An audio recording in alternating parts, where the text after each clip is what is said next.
Selamat siang, kembali lagi bersama saya, Rizky Maulana, Fakultas Ilmu Komputer, Prodi Teknik Informatika. Di sini saya akan menjelaskan tentang kecerdasan buatan, ancam, sarjana ilmu komputer. Research liputan6.com, Jakarta saat ini. Mungkin jurusan ilmu komputer, teknik informatika, sistem informasi, dan lainnya termasuk dalam jurusan bergengsi dan banyak dicari perusahaan. Namun, menurut miliarder Mark Cuban, sarjana jurusan ini bakal kehilangan potensi di pasar masa depan karena kehadiran kecerdasan buatan yaitu Artificial Intelligence atau AI.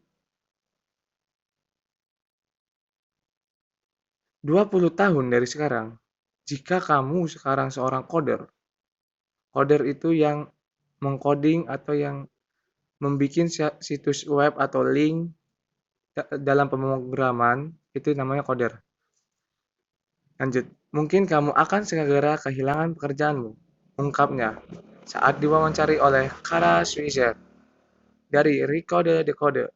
Seperti yang dikutip teknoliputan6.com dari CNBC, Sabtu, tanggal 1 bulan 6 2019. Cuban menambahkan, kalau kemampuan coding hanya berhubungan dengan matematika dan untuk AI, manusia hanya perlu memahami tentang suatu topik jika ingin AI menyamai topik itu. Contohnya, kalau AI ingin menjadi seperti Shakespeare, maka seseorang harus tahu soal Shakespeare. Dua halaman bergaji paling besar, Artificial Intelligence, sementara lulusan ilmu komputer dan sejenisnya jadi lulusan dengan peluang yang besar dan gaji yang tinggi. Bahkan, di AAS atau Amerika Serikat, lulusan jurusan ini punya rata-rata bayaran 70.000 US dollar per tahun. Cukup lumayan besar, menjanjikan sekali.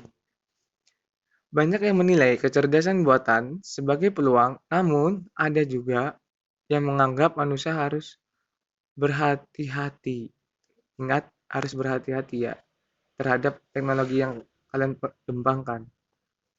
Perlahan AI bahkan menggantikan beberapa pekerjaan saat ini. Teknologi bisa digunakan untuk kebaikan dan keburukan, dan Anda harus berhati-hati. Ingat sekali lagi, berhati-hati. Berhati-hati saat mengembangkannya atau setelah jadi teknologinya. Kecerdasan buatan adalah kasus langka, jadi kita harus proaktif dalam regulasinya dan cara penanganannya. Tutup Cuban. Jadi, dari ungkapannya Mark Cuban, kita dapat petik bahwa kita tidak boleh kalah kecerdasannya sama teknologi. Apalagi dalam kasus ini kan, ini termasuk kasus yang langka karena setelah ditemukannya kecerdasan buatan yaitu AI.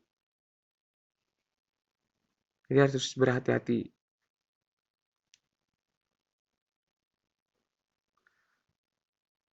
Sama kita tidak boleh kalah kecerdasannya sama teknologi yang kita buat. Karena apabila kita salah sedikit dalam mengembangkannya, ya kan, dan kita tidak bisa memperbaikinya, akan berdampak besar bagi kehidupan kita.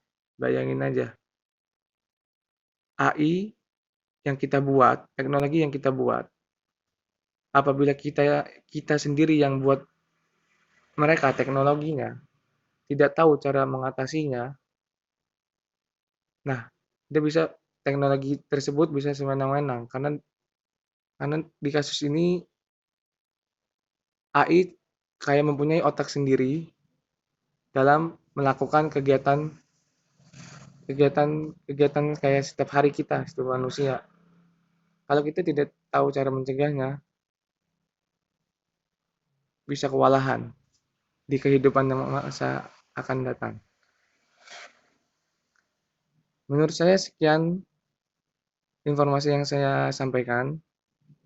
Saya Rizky Maulana dari Fakultas Ilmu Komputer, Prodi Teknik Informatika, mengucapkan terima kasih.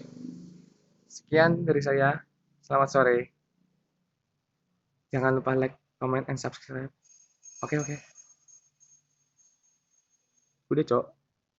Nah, ih, ini